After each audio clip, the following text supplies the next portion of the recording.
1 dari 4 balita di Indonesia mengalami stunting atau gagal tumbuh. Menyelesaikan permasalahan stunting hanya dengan meningkatkan akses ke makanan bergizi dan sanitasi tidaklah cukup. Perubahan perilaku dibutuhkan untuk mendukung kesuksesan dan keberlanjutan program-program pemerintah dalam pencegahan stunting. Perubahan perilaku yang berkelanjutan hanya bisa terjadi jika masyarakat dilibatkan dalam proses pencarian dan penerapan solusi. People-driven design atau desain berbasis masyarakat merupakan suatu opsi pendekatan perubahan perilaku yang efektif karena merancang solusi bersama masyarakat. Apa yang dimaksud dengan desain berbasis masyarakat? Metode ini adalah salah satu metode untuk menangkap sebuah permasalahan yang ada di tingkat masyarakat secara kualitatif. Jadi metode ini sebetulnya menjadi salah satu alternatif bagi siapapun yang ingin melakukan perubahan, melaksanakan sebuah kebijakan, atau melaksanakan sebuah program agar dia bisa menangkap sebetulnya permasalahannya apa yang sebetulnya terjadi di tingkat masyarakat. People driven design ini kalau menurut saya membawa satu pendekatan baru di mana proses ini melibatkan masyarakat. Artinya dia bisa menjawab pertanyaan atau tantangan yang ada di masyarakat. Saya rasa Indonesia cukup luas sehingga sesuatu masalah bisa berbeda dari suatu wilayah gitu ya. Jadi dari mereka sendiri, oleh mereka, dan dampaknya diharapkan dalam penurunan stunting khususnya di wilayah mereka sendiri. Desain berbasis masyarakat diterapkan dalam 4 tahapan: imersi, inspirasi, desain, dan uji coba.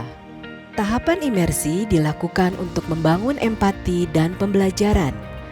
Fasilitator tinggal selama beberapa hari bersama keluarga untuk mengamati dan mendokumentasi perilaku dan kebiasaan keluarga dalam menyediakan makanan bagi anak. Mereka ikut menjalani kehidupan sehari-hari, seperti merawat dan menyiapkan makanan untuk anak, menemani sang ibu ke pasar, dan dalam kegiatan posyandu. Beberapa masalah yang umum terjadi adalah bahan makanan MPASI kurang bervariasi, pemberian makan pada anak tidak teratur, dan konsumsi berlebihan akan snack yang kurang sehat. Di tahap inspirasi, fasilitator berbagi hasil observasi dari imersi dengan para pakar, termasuk ahli gizi dan ahli komunikasi, untuk melihat kebiasaan dan perilaku yang baik maupun yang kurang baik yang terjadi di kelompok masyarakat. Informasi tersebut membantu untuk mengidentifikasi perilaku-perilaku yang ingin diubah sambil mencari cara terbaik untuk memperbaikinya. Pada tahap desain, fasilitator kembali ke masyarakat untuk berdiskusi terkait temuan-temuan yang didapatkan dari tahap sebelumnya.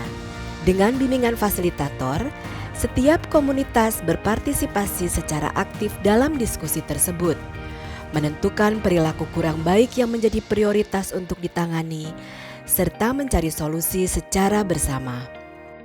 Sebagai contoh, para ibu membuat buku resep agar menu makanan lebih bervariasi, bergizi, serta menarik bagi anak-anak. Di buku resep ini, para ibu juga dapat mencatat reaksi anak ketika mencoba menu makanan yang baru. Tahap terakhir adalah tahap uji coba. Setiap komunitas menguji dan menyempurnakan solusi-solusi yang dipilih. Misalnya, setelah buku resep digunakan, para ibu mampu memberikan makanan yang lebih bervariasi dan disukai anak-anak mereka. Mengapa desain berbasis masyarakat merupakan pilihan metode perubahan perilaku yang bagus? Metode ini bisa kita pilih karena memang metode ini sepenuhnya melibatkan masyarakat. Jadi masyarakat bukan hanya sebagai objek dari sebuah program, dari sebuah kebijakan, tetapi kita perlakukan masyarakat sebagai subjek. Dari mulai memetakan masalah apa yang mereka hadapi, kemudian solusinya apa untuk memecahkan masalah tersebut. Dari situ kemudian masyarakat juga dilibatkan dalam proses implementasinya. Kemudian kita bisa mendorong agar masyarakat merasa memiliki terhadap program-program yang akan dilakukan untuk mengatasi persoalan yang mereka hadapi itu. Ketika metode ini melibatkan masyarakat, maka di situ akan ada kepemilikan. Itu kadang-kadang yang kita lupa ketika membuat desain, seolah-olah dari atas semua desain itu bagus, tetapi tidak memperhatikan budaya maupun kebiasaan masyarakat. Jadi dengan people driven design ini, saya kira ini bisa menjawab apa sebenarnya permasalahan di lapangan, terutama kalau menyangkut perubahan perilaku, karena perubahan perilaku itu suatu yang sangat sulit, saya kira ya. Kalau kita bisa merubah perilaku masyarakat, itu adalah salah satu agenda kunci kita untuk percepatan penurunan stunting. Permasalahan stunting terutama adalah pengasuhan, dan pengasuhan itu biasanya berakar dari budaya. Jadi kalau kita bisa merubah pola perilaku, kita harapkan percepatan penurunan stunting ini dapat sustain ke depan. Dalam jangka panjang ini jauh lebih efektif dibanding dengan pendekatan-pendekatan lain seperti pemberian makanan tambahan yang bersifat jangka pendek. Siapa saja yang dapat menggunakan metode desain berbasis masyarakat? Saya kira dari seluruh level ya, dari mulai kebijakan, kemudian pengelola program, sampai pelaksana di lapangan. Tentu level pendekatannya berbeda-beda. Kalau dari sisi stakeholder, pemangku kepentingan, tentu ini bisa dimanfaatkan oleh pemerintah, karena pemerintah sebagai pengambil kebijakan tadi, kemudian pengelola program oleh Pemda, dan juga oleh pendamping di lapangan seperti civil society, perguruan tinggi, atau bisnis. Yang kita kenal dengan pentahelix ya, dari unsur pemerintah itu ada unsur pemerintah kabupaten kota ya, bisa dipimpin oleh bupati atau wali kota, tapi tentunya dengan para jajarannya ini harus punya konsep yang sama. Bukan hanya kesehatan saja, kemudian yang terkait dengan masyarakat, posyandu berbasis keluarga, berbasis RT, RW itu juga harus dibangun, dikembangkan oleh kader-kader kesehatan masyarakat sendiri. Dan terakhir adalah keluarga. Keluarga ini dari unsur masyarakat harus mengerti bahwa ini adalah oleh mereka, untuk mereka, dan dari mereka.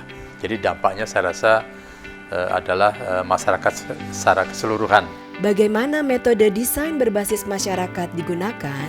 Bagaimana diajarkan suatu pembekalan atau kapasitas atau pelatihan kepada kader-kader termasuk tenaga kesehatan dalam hal people driven design tadi, itu secara generik. Kemudian mereka punya kreativitas dalam mengembangkan sesuai dengan masalah dinas kesehatan setempat di tingkat kabupaten kota, juga melalui puskesmas punya tanggung jawab untuk mengembangkan metode komunikasi ini ya, dalam rangka untuk merubah perilaku masyarakat terhadap penurunan stunting. Saya rasa ini tugasnya pemerintah daerah dan khususnya pemerintah kabupaten kota untuk menerapkan kalau memang hal ini cukup berhasil di tempat yang lain. Metode ini sebetulnya bisa diimplementasikan lebih jauh. Selama ini pemerintah juga sudah berupaya untuk menggunakan metode ini. Contoh misalkan, ketika memanfaatkan dana desa, mereka menggunakan pendekatan musyawarah desa.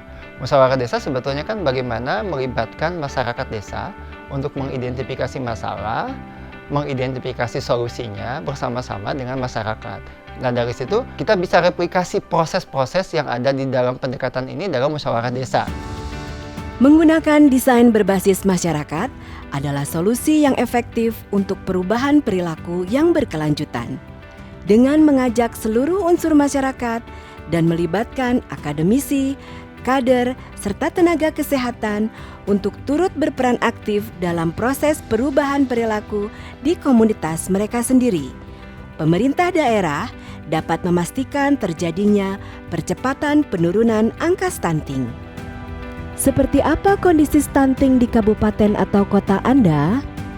Bagaimana program penurunan stunting di daerah Anda dapat ditingkatkan? Mari belajar desain berbasis masyarakat untuk percepatan penurunan stunting bersama Tanoto Foundation.